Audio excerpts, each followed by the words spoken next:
নমস্কার। আজকের রেসিপি মালাই কেক। দুধ আর চিনি জাল দিয়ে আমি ঘন করে নিয়েছি। এবার দিয়ে দেবো এলাচের গুঁড়ো। এতে কেকে সুন্দর একটা ফ্লেভার আসবে।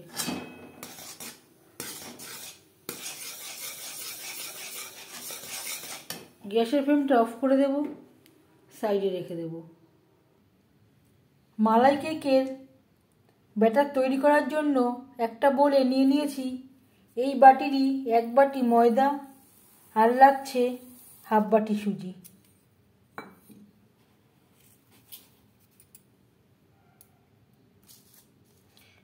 আর লাগছে স্বাদ মতো লবণ। মিষ্টি জিনিসে লবণের ব্যবহার করলে স্বাদের ব্যালেন্সটা আসে। আর লাগছে ড্রাই ফ্রুটস।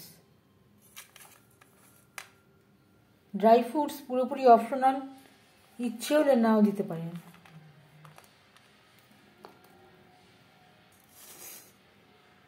আর দিয়ে দেব বেকিং পাউডার,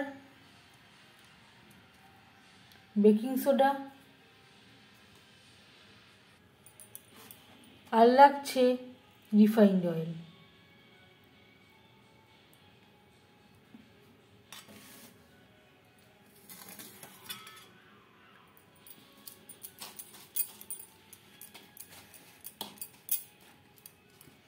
দানা চিনির পরিবর্তে আপনারা সুগার পাউডারের ব্যবহার করতে পারেন। রিফাইন্ড অয়েল ও শুকনো উপকরণ ময়দার সাথে বেশ ভালো করে মিক্সড করে নিয়েছি। এবার আমি অল্প অল্প করে দুধ দিয়ে কেকের ব্যাটার তৈরি করে নেব। দুধ আমি জাল দিয়ে ঘন করে নিয়েছিলাম।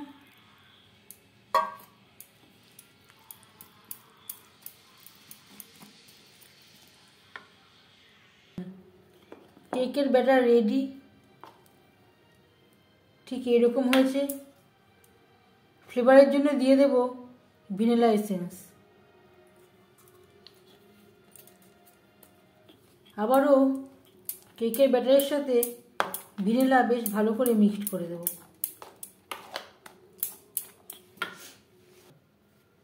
ব্রেক করার জন্য আমি একটা অ্যালুমিনিয়ামের পাত্র নিয়েছি, তাতে দিয়ে দিয়েছি তেল, আর তার উপরে ময়দা ছড়িয়ে দিয়েছি। এভাবে একটু ট্যাপ করে দেব। ব্রেক করার জন্য গ্যাস ওভেনে আমি একটা অ্যালুমিনিয়ামের পাত্র বসিয়েছি, তাতে দিয়ে দিয়েছি সবজি রাখার স্ট্যান্ড।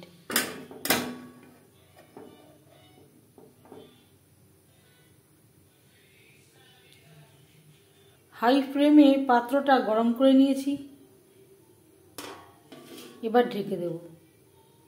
প্রথম 5 মিনিট ব্রেক করব মিডিয়াম ফ্লেমে, তারপর ব্রেক করব লো ফ্লেমে। অনেকটা সময় ধরে কেক যদি লো ফ্লেমে বেক করা হয় তাহলে কেকের কালারটাও ভালো আসে, পুড়ে যাওয়ার সম্ভাবনাও থাকে না। 5 মিনিটের বেশি সময় হয়ে গেছে। গ্যাসের ফ্লেমটাকে লোতে করে দেব।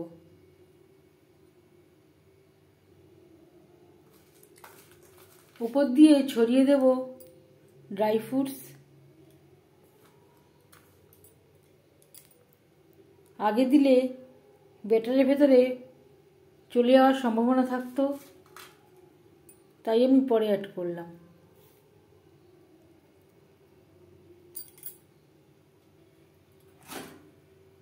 আবারও ঢেকে দেব।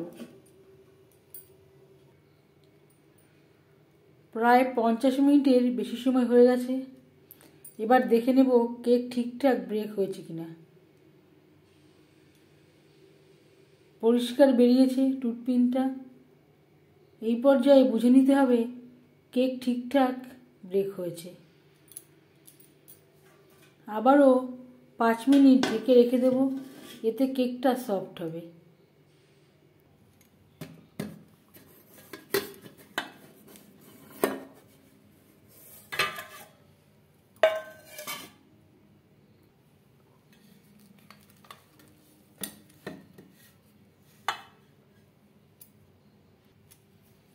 মালাই যাতে ভেতরে প্রবেশ করে এর জন্য কাঁটা চামচের সাহায্যে ছিদ্র করে দেব। আমি এখানে ড্রাই ফ্রুটস ব্যবহার করলাম, আপনারা চাইলে ড্রাই ফ্রুটস বাদ দিতে পারেন।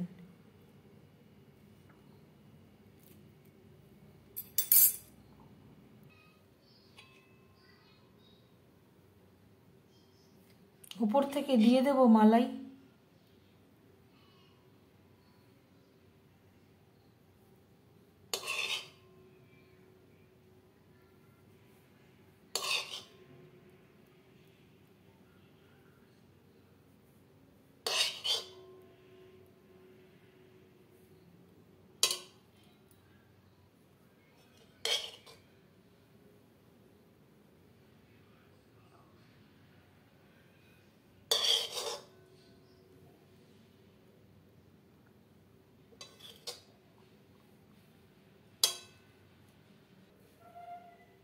মালাই কেক রেডি।